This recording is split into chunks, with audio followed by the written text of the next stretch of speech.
உலகத்தின் உறவோடு என்னை உறவாட விட்ட தாயே, முதிராத மொழியாலே முத்தமிழை நான் பேச முன்னின்று காப்பாய் நீயே. நற்றாயே தமிழ்த்தாயே, என் நாவில் வந்து நடம் புரிவாய் நீயே. எங்கேனும் பிழை இருந்தால் நீ பொறுப்பாய் இங்குதாயே. தமிழுக்கும் தமிழர்களுக்கும் கூடியிருக்கிற ஆன்மீக அடியார் பெருமக்கள் அத்தனை பேருக்கும் என் பணிவான வணக்கங்களை உங்கள் பாதங்களில் செலுத்த கடமைப்பட்டிருக்கிறேன். ஒரு நல்ல கைதட்டல் கொடுங்க. உண்மையிலுமே ஏன் எல்லா பேச்சாளர்களும் கைதட்டல் கேட்கிறாங்கன்னு யாரும் தவறா நினைக்க வேண்டாம்.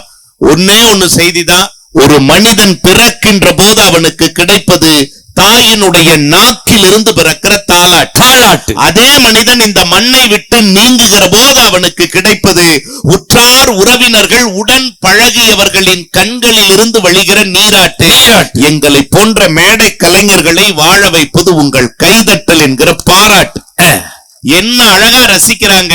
ஆனா நடுவர் அவர்களே, இங்க பாத்தீங்க அப்படின்னா இவர்கள் அவர்கள்ங்கிற வேறுபாடு இல்லாம ஊரே ஒற்றுமையாக இருந்து ஒரு குடமுழுக்கு விழாவை நடத்துகிறாங்கன்னா கைதட்டல் கொடுங்க.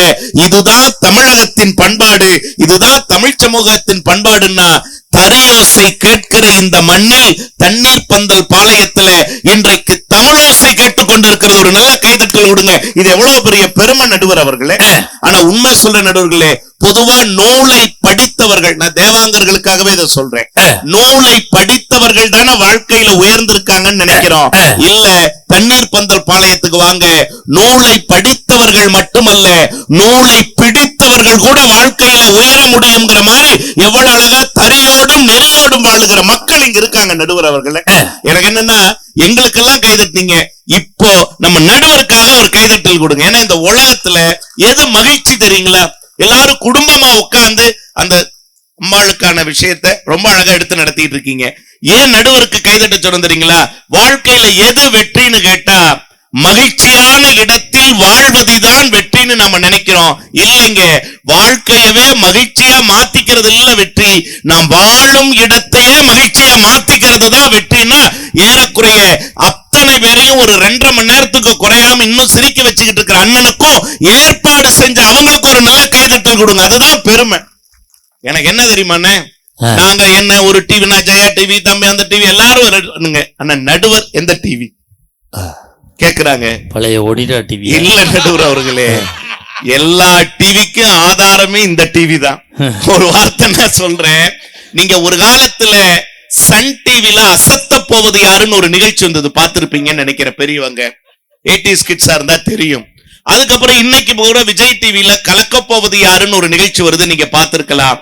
அதில் யார் யாரோ நகைச்சுவையாளர்களாக வந்து நகைச்சுவை சொல்வதை நீங்க கேட்டிருக்கலாம்.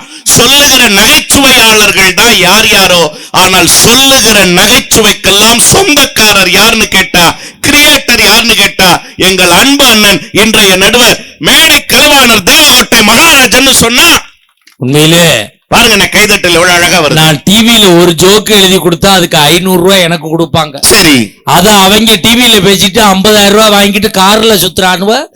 நான் பைதுக்கிட்டு பஸ் ஸ்டாண்டா சுத்திக்கிட்டு. உங்க நகைச்சுவையால அவங்க ஏற்றத்துல இருக்காங்க, நீங்க இன்னும் எளிமையாவே இருக்குங்கிறீங்க. நடுவர் அவர்களே, இந்த மண்ணுல சொல்றேன், இந்த மக்கள் முன்னாடி சொல்றேன், என்றைக்குமே ஏற்றத்தை விட எளிமைதான் பெருமைன்னா ஒரு கைதட்டல் கொடுங்க. ஏன் தெரியுமா எளிமை? இங்க பாருங்க, தரையில சில மக்கள் உட்கார்ந்து இருக்காங்க. நடுவர் அவர்களே, புத்தன் ஒரு ஞானி இருந்தார்ல, புத்தன் ஒரு ஆன்மீகவாதி இருந்தார்ல, அவர் தரையில உட்கார்ந்து இருந்தாருங்க. குழந்தைகளுக்கு சொல்லிக் கொடுங்க. என்னைக்கும் அந்த இடத்துல இருக்கிறதா பெருமைன்னு கிடையாதுங்க. தரையில உட்கார்ந்து இருந்தாரு புத்தன். அந்த வழியா ஒருத்தன் வந்தான், என்ன சாமி நீங்க எவ்வளவு பெரிய ஆளு, நீங்க போய் தரையில உட்கார்ந்து இருக்கலாமான்னு கேட்டான். புத்தர் சிரிச்சுக்கிட்டே சொன்ன வார்த்தை என்ன தெரியுங்களா? தரையில் அமர்ந்திருப்பவன் ஒருபோதும் தவறி விழுவதற்கு வாய்ப்பே இல்லைன்னா, தரையில் அமர்ந்திருப்பவன் ஒருபோதும் தவறி விழுவதற்கு வாய்ப்பே இல்லைன்னா. நடுவர் அவர்களே, நீங்கள் அந்த எளிமைதான் நடுவர் அவர்களே உங்களுக்கு பெருமை. நல்லா உட்காருங்கண்ணே. வந்ததுல இருந்து நான் கேக்குறேன், உங்க பெருமையை சொன்னாங்களா? இல்லை. ஒரு 40 என் தங்கச்சி தான் கைதட்டல் கொடுங்க சும்மா. டே அப்பா, எங்க 2 பேரும் இழுக்குதான் விக்குதான் சிக்குதான். நான் கேக்குற நடுவர்களே, என்னென்ன பிரச்சனை வந்து அதுவும் மண்டை உடையணுமா ஆஸ்பத்திரி இப்படியாமா பேசுறது, வீட்டுல பெண்கள் மங்களகரமா பேசுறது இல்லையா? நான் கேக்குறேன். ஒண்ணு சொல்றேன், நானு கீபோர்ட் பிளேயர் அவர் மண்டை உடையணுமா, அதுக்கு போய் சிரிச்சுக்கிட்டு இருக்கேன். யோசிச்சு பாரு. ஒண்ணு சொல்றேன்னு நீங்க சொல்லுங்க, நம்ம உமாநாத் திருவேங்கடநாதன் உமாநாத் அவர்களுக்கு கைதட்டல் கொடுங்க. எதுவுமே ஆகாது. அந்த திருவேங்கட வெளியாளால பிரச்சனை கைதட்டல் கொடுங்க. அந்த திருவேங்கட நாதனுக்கே எல்லா பெருமையும் இருக்கு. நான் கேக்குறேன், யோசிச்சு பாருங்க. வந்து அப்படியாமா பேசுறது? 45 நிமிஷம் பேசினியம்மா, எங்க அண்ணனுடைய பெருமையை ஒரு வார்த்தை சொன்னீங்களா? கேளியா? தேவகோட்டை மகாராஜன்னா யாரு? யாரு யாரு? ஊருக்குள்ள அவருக்கு என்ன பேரு? தேவகோட்டை மகாராஜன்னா யாரு? ஊருக்குள்ள அவருக்கு என்ன பேரு? தேவகோட்டை மகாராஜன்னா யாரு? விழாக்குழு கவனத்திற்கு. இது மாதிரி பதறிட்டாங்கன்னா மறுபடியும் டீ கேக்குறாங்கன்னு அர்த்தம். வேற ஒண்ணும் கிடையாது. சிக்னலே என்ன மக்கள்ங்க, என்ன உண்மையா சொல்றேங்க. சில மக்கள் நகைச்சுவையை ரசிப்பாங்க, கைதட்டுவாங்க. சில மக்கள் பாடலை ரசிப்பாங்க, சில மக்கள் செய்தியை ரசிப்பாங்க. ஆனால் எல்லாவற்றையும் கலந்து கட்டி ரசிக்கக்கூடிய மக்கள் தண்ணீர் பந்தல் பாளையத்தில் இருக்காங்கிறது தான் எவ்வளவு அழகா உட்கார்ந்து கேட்டுட்டு இருக்காங்க. நான் கேட்கிறேன் நடுவர் அவர்களே, நான் ஒண்ணு சொல்றேனே, நாங்கெல்லாம் எங்களை பார்த்து என்ன சொல்லிச்சு தங்கச்சி? பண பேய். நாங்க 2 பேரும், ஆமா, நானும் மஞ்சுநாதனும். பண பேய், பண பிசாசு. இந்த ஆம்பளைகளே பணம் பணம் பணம்னு திரியுதுங்க. நான் இன்னைக்கு சொல்றேன் நடுவர் அவர்களே, சௌடேஸ்வரி அம்மன் சாட்சியா சொல்றேன், ஆண்கள் அத்தனை பேருமே பண பேய்கள் தான், பண பிசாசுகள் தான். ஏன் தெரியுங்களா? நாங்க நல்லா இருக்கணுங்கிறக்காக நாங்க பேயா பிசாசா அலையலைங்க. நம்மள சார்ந்தவங்க நல்லா இருக்கணுங்கிறக்காகத்தான் ஒவ்வொரு ஆம்பளையும் பேய் பிசாசா திரியுறாங்கிறதா நடுவர் அவர்களே உண்மை. அந்த என்ன இருக்கு நான் கேட்கிறேன். அந்த அம்மா பாருங்க நடுவர் அவர்களே, எங்க வீட்டுல அரிசி மூட்டையை அப்படித்தான் சாச்சு வச்சிருப்பான். அத்த தண்ணி மூட்டையா வச்சிருக்கீங்க. யோசிச்சு பாருங்க, வந்ததுல இருந்து குனியுது குடிக்குது, குனியுது குடிக்குது, ஏதோ பண்ணிட்டு இருக்கிறாங்க. ஏதாவது ஒண்ணு பண்ணாம இருக்க முடியாது. இல்லன்னா முட்டை பொரியலா போட்டு ஆகணும். யோசிச்சு பாருங்க. சாதாரணமா வந்து அப்பா நான் என்னன்னு எவ்வளவு பெரிய பணம் பணம் பணம். உங்க குடும்பத்தை பத்தி கேட்டாங்க. நானும் உங்க குடும்பத்துல இருந்தே சொல்ல. ஆனா என்ன, எனக்கு ஒரு சின்ன வருத்தம். என்னப்பா? போன வாரம் இன்னைக்கு முன்னுரையில நான் என்னன்னு கருப்பு காப்பியா? ஆமாப்பா, இருக்கட்டும். உண்மை வயிறு எடுக்கிற குடுறா நல்லது. இஞ்சிட்டியா? சூடுடா, வேண்டாம் கிளப்பிடும் மறுபடியும். ஆனா விதி பலன பாறையாடா. என்னன்னு கத்தி கேட்டதுன்னா குடிக்கிறது இருக்கட்டும். உண்மையா சொல்ற நடுவர்களே, ஏன் உங்க மேல எனக்கு ஒரு சின்ன சங்கடம் தெரியுங்களா? நல்லா கேளுங்க, குறிப்பா பெண்கள் நல்லா கேளுங்க. இன்னைக்கு முன்னுரையில என்ன வேகமா போகணும், மக்கள் அடுத்தடுத்த வேலைகள் இருக்குங்கனால நீங்க உங்க பேச்ச சுருக்கிக்கிட்டீங்க. 17 நகைச்சுவை. ஒரு கைதட்டல் கொடுங்க. 17 நகைச்சுவை தான் சொன்னீங்க. ஆமா. ஆனா எனக்கு அதுதான் சங்கடம். என்ன தெரியுங்களா? முந்தா நேத்து 2 நாளைக்கு முன்னாடி பட்டுக்கோட்டை. இப்ப நீங்க கைதட்டணும். 60 நகைச்சுவைங்க. 60 நகைச்சுவை முன்னுரையில நான் ஸ்டாப்பா 60 நகைச்சுவை. ஏன்னா வேணாங்கிறீங்க? நான் சொல்ல உங்க தம்பி என்னோட கடமை. 60 நகைச்சுவைங்க அப்படி சொன்னார். ஆனா அந்த ஊர்ல ஒரு ஆள் சிரிக்கல. இங்க கேட்டாங்களாடா ஒரு விளம்பரம். யாடா விளம்பரம்? உண்மைங்க. 61வது ஒரு நகைச்சுவையை சொன்னாருக்கா. பெண்கள் பகுதியிலிருந்து ஒரு 4 பெண்கள் வயசான ஒரு அம்மா எந்திரிச்சது பாருங்க. தாய் கிழவி எந்திரிச்சு எங்க அண்ணனை ஒரு பார்வை, சிரிச்ச 4 பெண்களை ஒரு பார்வை பார்த்துட்டு ஒரே ஒரு வார்த்தை தான் சொல்லுச்சு கிழவி. என்ன தெரியுமா? படிச்ச தம்பி தேவகோட்டையில இருந்து வந்து பேசுறாரு, உங்களுக்கு எல்லாம் என்னடி சிரிப்பு வேண்டி கிடக்கு. தம்பி நீங்க பேசுங்க, எவனும் சிரிக்காம நான் பாத்துக்கிறேன். ஒத்த கிழவிதான் என் ஜோலிய முடிச்சா.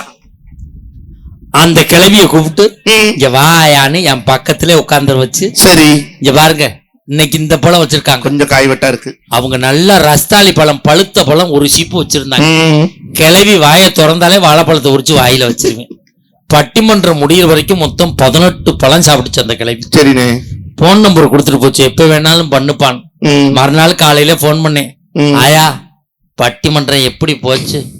நல்லா போகுது தம்பி அப்படின்னுச்சு. இன்னும் தொடர்புலதான் இருக்கு. அப்படி என்ன? ஒரே ஒரு சந்தேகம் இன்னைக்கு கேக்குறேனே, எப்படி இந்த கிழவிக பாஷையெல்லாம் உங்களுக்கு தெரியுது? எனக்கு எப்படிப்பா தெரியாம போகும்? நான் தினம் 2 கிழவிகளோட பட்டிமன்றம் பேச போறேன். பாஷை தெரியாம போகும். கைதட்டல் எவ்வளவு? அண்ணே குடும்பத்தை பத்தி கேட்டாங்க. நான் கேக்குறேனே, உங்களுக்கு எத்தனை குழந்தைகள்? 2 குழந்தைகள். 2 குழந்தைகள். ஆண் 1 பெண் 1. மகிழ்ச்சி அண்ணே. யார் மூத்தவங்க? பொண்ணு. பாப்பா மூத்தவங்க. நான் உண்மையிலுமே சொல்றேன் எனக்கு மகிழ்ச்சி. இப்ப பாப்பா என்ன பண்றாங்க, என்ன படிக்கிறாங்க? பிடெக் முடிச்சுட்டு கவர்மெண்ட் வேலைக்கு போயிட்டு. ஒரு கைதட்டல் கொடுங்க. தன் மூத்த மகளை அடே அப்பா எவ்வளவு அழகா உருவாக்கி இருக்காங்க. என்ன தம்பி? தம்பி +2 படிக்கிறாங்க. +2 படிக்கிறாங்க. இது வரைக்கும் பாப்பாவையும் தம்பியையும் மகனையும் மகளையும் பள்ளிக்கூட கல்வி படிக்க வைக்கிறதுக்கு நீங்க எவ்வளவு செலவு பண்ணிருப்பீங்க ஸ்கூல் எஜுகேஷனுக்காக? இது வரைக்கும் ஸ்கூல்ல 2 பேரும் படிச்ச வகையில சுமாரா தோராயமா 30 லட்சம் ரூபாய் செலவு பண்ணிருப்பேன். இந்த மன்றத்துல சொல்றேன், தண்ணீர் பந்தல் பாளையத்துல சொல்றேன், நல்லா கேட்டுக்குங்க. 30 லட்சம் ரூபாய வீண் பண்ணிட்டீங்க. ஏய், என் பிள்ளையில படிக்க வச்சது எப்படியா வீணா? உங்க பிள்ளைய படிக்க வச்சத நான் வீண்னு நான் சொல்ல மாட்டேன். 30 லட்சம் ரூபாய வீண் பண்ணிட்டீங்க. ஏன் 30 லட்சம் ரூபாய் வீண்? நடுவர் அவர்களே, எங்க ஊரு பெருந்துறை, இங்க இருந்து பக்கம் தான், 50 கிலோமீட்டர் தான். நான் ஒண்ணு சொல்றேன், எங்க ஊர்ல ஒரு பள்ளிக்கூடம் இருக்கு நடுவர் அவர்களே. ப்ரீ கேஜில இருந்து நல்லா கவனிச்சுக்கங்க, ப்ரீ கேஜில இருந்து +2 வரைக்கும் ஒரு கைதட்டல் கொடுங்கயா. 1 ரூபா ஃபீஸ் கிடையாது. Government school. 1 ரூபா ஃபீஸ் கிடையாது. கவர்மெண்ட் ஸ்கூலா? Matriculation CBSE standard. Private school fees கிடையாது. ஸ்கூல்னா சிபிஎஸ்இ பேட்டர்ன். 1 ரூபா ஃபீஸ் கிடையாது. கைதட்டல் கொடுங்க. என்ன இப்படி சொல்றீங்க? School fees free, term fees free, exam fees free, uniform free, van free, ஆயம்மா ஃப்ரீ இல்ல, ஆயம்மாக்கு ஃபீஸ் தான் ஃப்ரீ. எல்லாம் ஃப்ரீ. எல்லாம் ஃப்ரீ. கைதட்டல் கொடுங்க சார். எல்லாம் ஃப்ரீ. இந்த 21ஆம் நூற்றாண்டுல 2026ல தண்ணீர் பந்தல் பாளையத்துல நான் சொல்றேன், நீங்க அனுமதி கொடுத்தீங்கன்னா அந்த முகவரியை மக்களினுடைய பயன்பாட்டுக்காக இந்த மேடையிலே நான் பதிவு பண்றேன். நீ அட்ரஸ் மட்டும் சொல்லியா? இன்னொரு புள்ள பெத்தல படிக்க வைக்கிறேன்டா. லட்சிய நடுவர், லட்சிய நடுவர். நீ ஏன்டா அழுவுற? உழைறான். உனக்கு வாய்ப்பு இருக்குது, இன்னொரு பிள்ளை பெத்து படிக்க வைப்பேன். எனக்கு ஆபரேஷன் பண்ணி எப்படி புள்ள பார்க்க? நீ இந்த எலக்ட்ரால் போற முதல்ல ஒழுங்கா சாப்பிடாத. ஆபரேஷன் நீ அட்ரஸ் சொல்லியா? எழுதுமா, அட்ரஸ் குறிச்சுக்குமா. பேனா நல்லா எழுதுற பேனா தானே, குறிச்சுக்குமா. நம்பர் 18. நம்பர் 1848 இல்லனே, 1848 இல்ல, வெறும் 18 மட்டும். வெறும் 18. நம்பர் 18 விவேகானந்தர் குறுக்கு தெரு.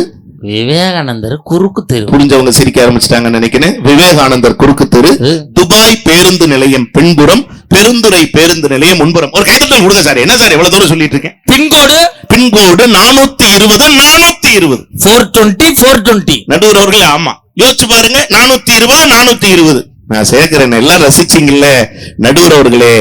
குழந்தைய ப்ரீ கேஜில இருந்து +2 வரைக்கும் அங்க படிக்க வைக்கிறதுக்கு அந்த பள்ளிக்கூடத்துல 1 பைசா கிடையாது. ஆனா ஒண்ணு செஞ்சா போதும். என்ன பசிக்கன்னு சொல்லு. நம்ம சொத்து பத்திரத்தை அவன் பேருக்கு மாத்தி கொடுத்தா போதும். Program cancel. நடுவர் அவர்களே, உண்மை. எல்லாம் படித்த பெருமக்கள், நல்ல உண்மை தெரிஞ்சவங்கனால சொல்றேன். இது ஏப்ரல் மாசம் முடிய போது, இன்னும் ஒரு நாள் தான் இருக்கு. அடுத்தது மே மாசம், அதுக்கப்புறம் ஜூன் மாசம். பல நடுத்தர குடும்பங்கள்ல என்ன வார்த்தை தெரியுமா இருக்கும்? குழந்தைகள் அம்மா பிஸ்கட் கொடு, பிஸ்கட் கொடுன்னு கேட்கிற குழந்தைகளின் சத்தங்களை விட, அம்மா ஃபீஸ் கட்டி முடி, ஃபீஸ் கட்டி கொடுன்னு சொல்லக்கூடிய குழந்தைகளின் சத்தம் தான் அதிகமா இருக்கும் அப்படின்னு சொன்னா அழகா ஒரு கவிஞன் எழுதுனா நடுவர் அவர்களே. என் மகன் கலைமகளின் கைப்பிடித்து நடக்க வேண்டும் என்றால் நான் திருமகளின் கால் பிடித்தே வாழ்நாள் முழுவதும் கிடக்க வேண்டி இருக்கிறதுன்னு எழுதுகிறான்னா நடுவர் அவர்களே. கல்வி அழியா செல்வம் தான் நடுவர் அவர்களே.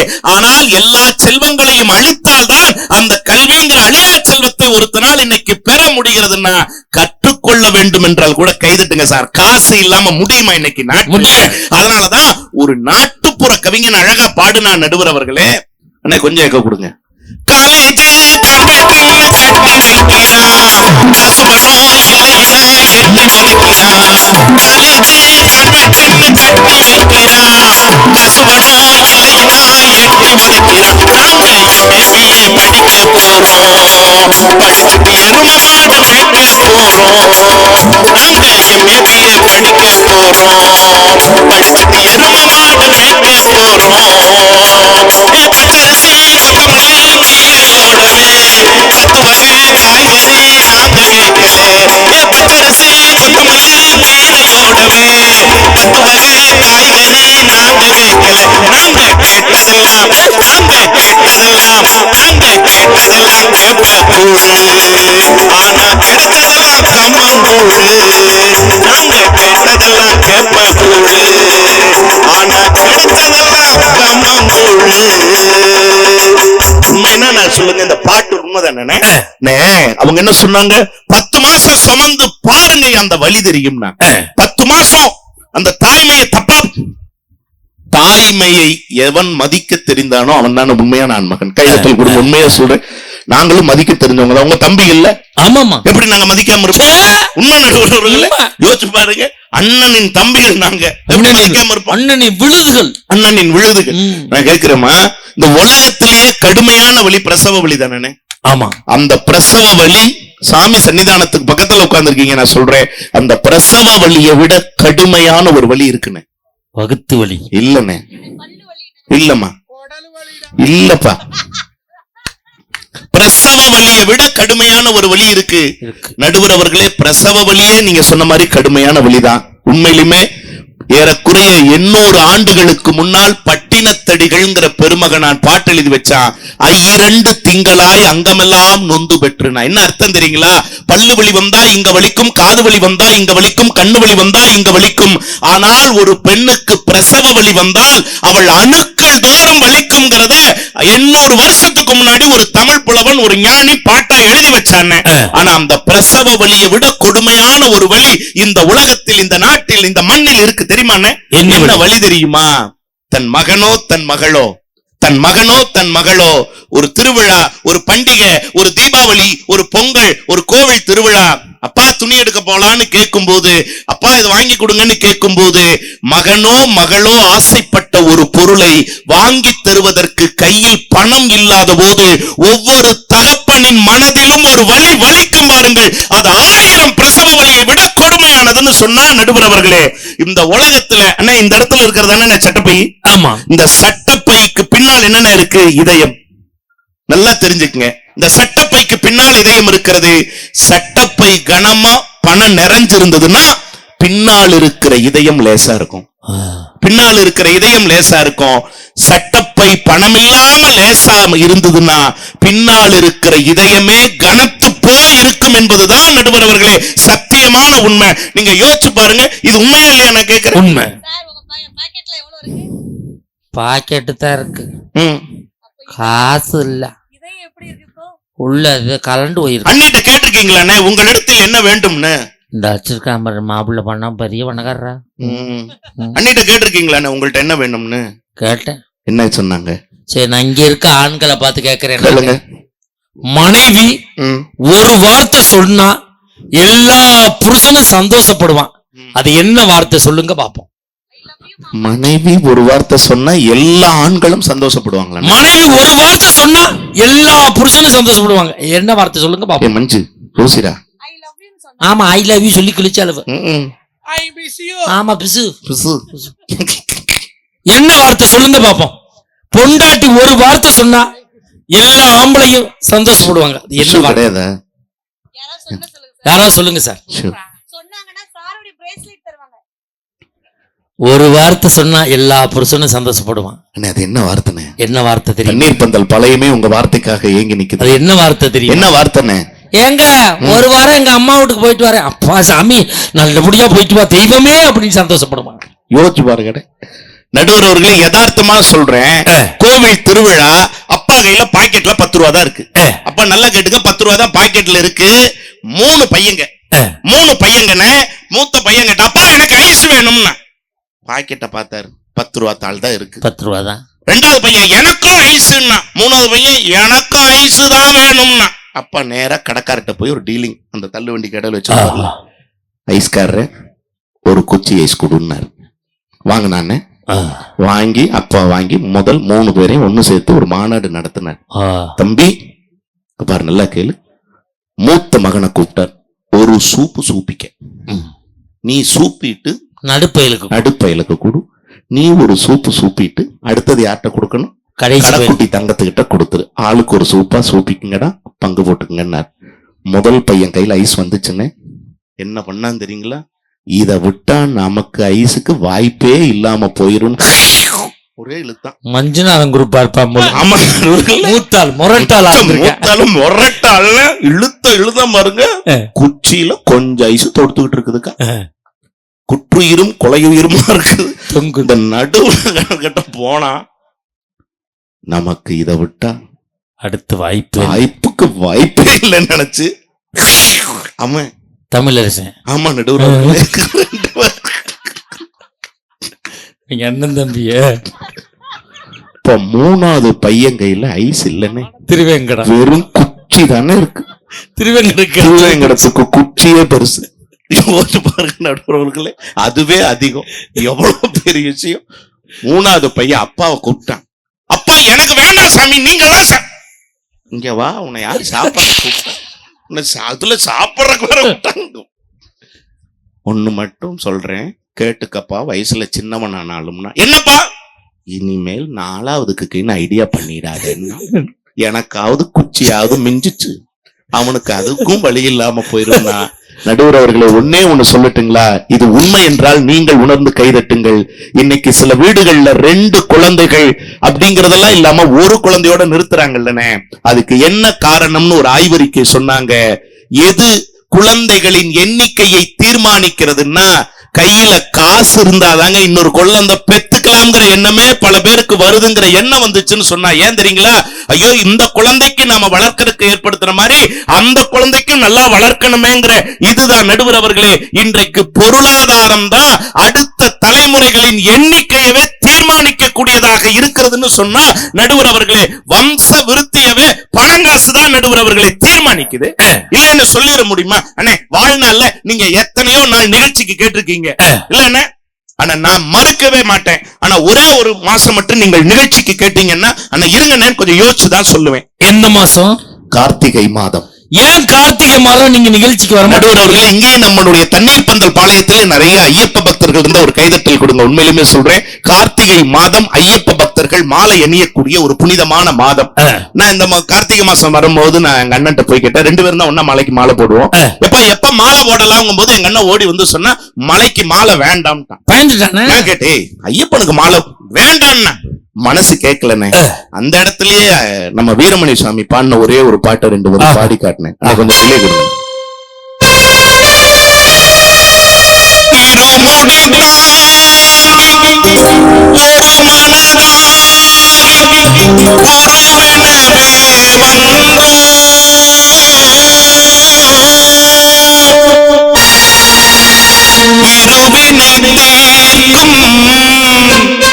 யமனையும்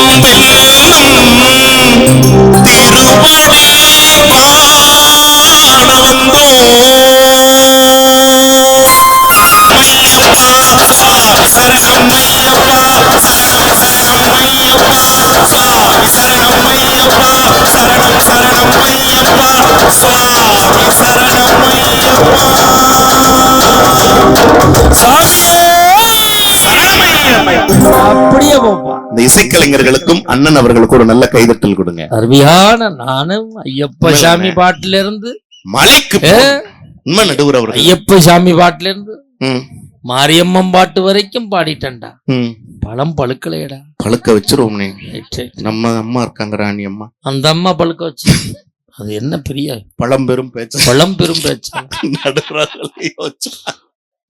ஆனா இத பாடி முடிச்சேன்னு எங்க அண்ணன் ஓடி வந்து கை கொடுத்தப்பா, ஒரு வருஷம் 365 நாள் மாலை போடலாம்னாரு. அவ்வளவு பக்தியாடா ஐயப்ப மேல? அவ்வளவு பக்தியான சொன்ன வார சாகர வரைக்கும் ஐயப்ப மேல பக்தி இருக்குடா. ஆனா அதை தாண்டி 365 நாள் மாலை போடுறதுக்கு ஒரு காரணம் இருக்குன்னா என்ன? மாலை ஓட்டா தாண்டா வீட்டுல மரியாதையே வருது. உண்மைதான்டா. வாங்க சாமி போங்க அப்படின்னு நினைக்கிறீங்கக்கா? எங்க வீட்டுல சாமியோ சாமி. அப்படியா? ஆமா நடுவர் அவர்களே, மாலை ஓட்ட சமயத்துல எங்க அண்ணன் எங்க அண்ணிட்ட ஒரே ஒரு கப் காஃபி தானே கேட்டார். ஜஸ்ட் காஃபி, அவ்வளவுதான். எங்க அண்ணி சொன்னது அப்படியே தண்ணீர் பந்தல் பாளையத்துல மக்கள் மன்றத்துல சொல்றேன். சொல்லியா? வாங்க சாமி, உட்காருங்க சாமி. காப்பி சாமி குடிக்கிறீங்களா சாமி? காப்பி சாமியில சூடு சாமி கம்மி சாமியா இருந்தா சாமி சொல்லுங்க சாமி. ஆறி போன காப்பி சாமிய குண்டா சாமியில ஊத்தி சாமி, அடுப்பு சாமி மேல வச்சு சாமி, ரெகுலேட்டர் சாமிய ஓபன் சாமி பண்ணி சாமி, லைட்டர் சாமியில டொப்பு சாமியில பத்த சாமி, சிம் சாமியில வச்சு சாமி, சூடு சாமி பண்ணி சாமி, கரித்துணி சாமியில ரெண்டா சாமிய புடிச்சு சாமி, டம்ளர் சாமியில ஊத்தி சாமி, ஆத்தி சாமி, ஸ்டூல் சாமியில வச்சற சாமி, கை சாமியில பற்றாம சாமி, நாக்கு சாமியில கொட்டிராம சாமி, மெல்ல டமக் சாமின்னு குடிச்சிரு சாமி, எச்சி டம்ளர் சாமிய சலதாரி சாமியில போட்டுங்க சாமி, கொலா சாமிய திறந்து சாமி, சபீனா சாமிய தொட்டு சாமி, தண்ணி சாமியை விட்டு சாமி, கழுவி சாமி, வெயில் சாமியில காய வச்சிடுறேன் சாமிடா. மலைக்கு போயிட்டு வந்தாச்சுன்னு அண்ணனை தேடி ஒரு வேலையை வீட்டுக்கு போறேன். அண்ணன் வீட்டுல இல்ல, அண்ணிதான் இருந்தாங்க. அண்ணன் எங்க அண்ணன் ஒரு வார்த்தை சொன்னாங்க. என்ன சொன்னாங்க? அது எங்க தெரியுதோ கொலாயெல்லாம் சாமியாச்சு இல்லன்னு. ஆமா, பொடியெல்லாம் சாமியாச்சு இல்லன்னு. உண்மையா சாமி மலை ஏறிடுச்சுன்னு யோசிச்சு பாருங்க நடுவர் அவர்களே. வாரியார் சுவாமிகள் அன்பு பாசம் எல்லாம் சொந்த பந்தங்கள் இடத்துல இருக்கிறதுன்னு நீட்டி முழங்குனீங்களேமா. வாரியார் சுவாமிகள் அழகா சொன்னார். என்ன தெரியுங்களா? ஆறி போன காஃபியும் அன்பு இல்லாத மனைவியும் ஒண்ணுன்னு. என்ன அர்த்தம் தெரியுங்களா? ஆறிப்போன காஃபி நாக்குக்கு மட்டும்தான் கசப்பை தரும். அன்பு இல்லாத மனைவி நம் வாழ்க்கையவே கசப்பாக்கி விடுவாள்னு சொன்னார் நடுவர் அவர்களே. அந்த வார்த்தை எப்படி நடுவர்களே பொய்யாக போகும்? அதனாலதான் கவியரசர் கண்ணதாசன் ரொம்ப அழகா ஒரு பாட்டுல சொன்னார். என்ன தெரியுங்களா? பெண்டாட்டி சுல்லெரும்பு, பிள்ளைகள் சுல்லானி, சுல்லானிக்கும் சுல்லெரும்புக்கும் மத்தியில் மனிதன் சுகம் பெறுவது எக்காலம்னு கேட்டுட்டு பாட்டு கொடுத்தான். எனது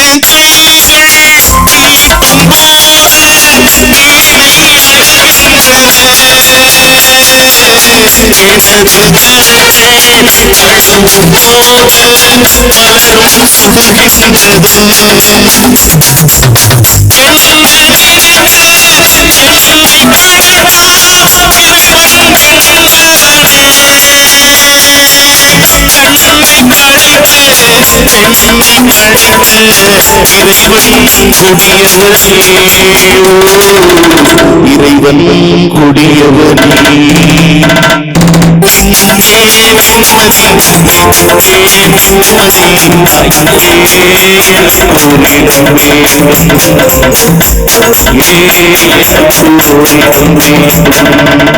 நடுவர் அவர்களே, இப்படி சொல்லி நான் நிறைவு செய்கிறேன். சொத்து பத்துக்களா சொந்த பந்தங்களான்னு ஒரு பெரிய நல்ல கேள்வியை கேட்டிருக்கீங்க. நடுவர் அவர்களே, ஒரு காலத்தில் மரியாதை எப்படி வந்துச்சு தெரியுமானே? உங்களை மாதிரி பெரியவங்க வீட்டுக்கு வந்தாங்கன்னா எப்படி அண்ணன் வந்திருக்காங்க, உங்களை விட மூத்தவங்க வந்தாங்கன்னா ஐயா வந்திருக்காங்க, தாத்தா வந்திருக்காங்க, அப்புச்சி வந்திருக்காங்க, அப்படின்னு அப்பாரு வந்திருக்காங்கன்னு மரியாதை கொடுத்து உறவுகளை அறிமுகப்படுத்தினாங்க. நடுவர் அவர்களே, வயதை பொறுத்து மரியாதை வந்தது அந்த காலம். ஆனால் இன்றைக்கு வசதியை பொறுத்து தான் மரியாதை வருகிறது என்று சொன்னால் நடுவர் அவர்களே, நம் மரியாதையை கூட தீர்மானிக்க கூடிய கருவி சொந்தங்களாக இல்லை, சொத்துக்களாக இருக்கின்ற காரணத்தால் நடுவர் அவர்களே, நாங்க பெரிய குபேரனாகணுங்கிறக்காக சொத்து பந்துக்காக பேசல. நடுவர் அவர்களே, வாழ்க்கையில் எவனிடத்திலும் கையேந்தி விடக் கூடாத நிலை வர வேண்டும் என்று சொன்னால் நம்ம கையில 4 காசு வேண்டும் என்று சொல்லி நடுவர் அவர்களே, அந்த காசு இருந்தால் மகிழ்ச்சி தானாக வரும் என்கிற நல்ல தீர்ப்பை தருவீர்கள் என்கிற நம்பிக்கையோடு வாய்ப்பளித்த வாய்மொழி கேட்ட அத்தனை பெருமக்களின் திருவடிகளுக்கும் நன்றி மலர்களை காணிக்கையாக்கி இடம் சார்கிறேன். நன்றி, வணக்கம். அருமையான பேச்சு. நல்ல ஒரு கைதட்டல் கொடுக்க பார்ப்போம். உண்மையிலே நல்லா ரசிக்கிறீங்க, ரொம்ப பெருமையா இருக்கு சார். இங்க இருக்க திருமணமான ஆண்களை பார்த்து கேட்கிறேன், நான் இதுவரைக்கும் கல்யாணம் பண்ணி என் பொண்டாட்டி நகைய அடகு வச்சதே இல்லைங்கிற ஆம்பளைய கை தூக்குங்க சார். உட்கார். அங்க ஒரு அண்ணன் லேசா தூக்குனாரு பொண்டாட்டி, இன்னும் வச்சதை திருப்பல. ஆனா எனக்கெல்லாம் கல்யாணம் பண்ணி இந்த வருஷத்தோட 25 வருஷம் ஆகுது. இது வரைக்கும் என் திருமணம் ஆகும்போது என் மாமனாரு என் மனைவிக்கு 101 பவுன் போட்டாரு. இது வரைக்கும் நான் அடகு வச்சதே இல்லை. ஒரு தடவை கைதட்டு கொடுங்க. அடகு வச்சதே கிடையாது. சத்தியம் சத்தியம் சத்தியம், அடகு வச்சதே கிடையாது. 3 மாதத்துல வித்து விட்டேன். எதுக்கு அடகு வச்சு வட்டியை கட்டி சோழியை முடிச்சு விடு, மஞ்ச கயிறை போட்டு விடு, மஞ்ச கயிறு மாமியா சரச்சரன்னு போனாலாம். ஆனா அதுக்காக என் மனைவி நான் விட்டு கொடுக்க மாட்டேன். மனைவி என்ற சொந்தம் அடாடா. அவ உணர்ந்து சொல்றேன். நான் கல்யாணம் பண்ணும்போது நான் ஒரு விவசாய குடும்பத்தை சேர்ந்தவன்.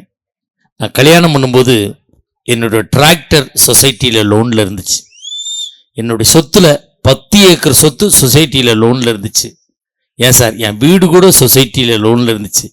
என் மனைவி என்ற சொந்தம் வந்த பிறகுதான் இன்று நான் நிம்மதியாக இருக்கிறேன். சில விஷயத்தை ஒத்துக்கணும். லோனு முடியல, டிராக்டர் சொசைட்டிக்காரன் எடுத்துக்கிட்டு போயிட்டான். 10 ஏக்கர் சொத்தை அவன் எம்மோடி பண்ணிட்டான். வீட்டை காலி பண்ணி இப்போ சொத்து அதுல சொசைட்டி வச்சுட்டாங்க. நான் வாடகை வீட்டில் எடுத்துக்கிட்டு இருக்கேன். எந்த பொண்டாட்டியால நிம்மதி இருக்கு சொல்லுங்க பாப்போம். அவ்வளவு இம்சையை கொடுக்குறாயா? உண்மைதான். தயிர் சாதம் கூட வாங்க முடியாது. ஒரு நாள் என்ன போய் டைவர்ஸ் வாங்குறேன். முதல்ல டிரைவிங் லைசன்ஸ் வாங்குறேன். அதுதான் உன்னுடைய குக்குத்து கோமாளி புகழ். ஏன்னா அங்கே 2 பேரும் சோடியா போனாத்தான் விடுவாங்க. அதனாலதான் இவன் டைவர்ஸ் வாங்க மாட்டேன், எனக்கு தெரியும். உண்மையிலே அப்படிதான் இருக்கணும். இப்பொழுது பட்டிமன்றத்தினுடைய நிறைவு பேச்சாளர், மனநிறைவான பேச்சாளர் சென்னை ராணிக்குமார் அவர்கள். நல்லா கைதட்டுங்க. நான் பயந்துட்டு வந்தோம், லேட்டா ஆரம்பிக்கிறோமே, ரசிப்பாங்களோ ரசிக்க மாட்டாங்களோ அப்படின்னு யோசிச்சோம். உண்மையிலே அவ்வளவு அருமையா ரசிக்கிறீங்க.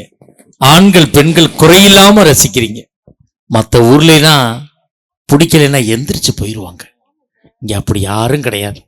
சேர்ல சிலர் தூங்குறாங்க, தொப்புன்னு முடிச்சு பார்த்தா இவங்க இன்னும் போகல அப்படின்னு உட்காந்துக்கிறாங்க. அப்படியே இருங்க, அதை எங்களுக்கு டீலிங் பிடிச்சிருக்கு எனக்கு.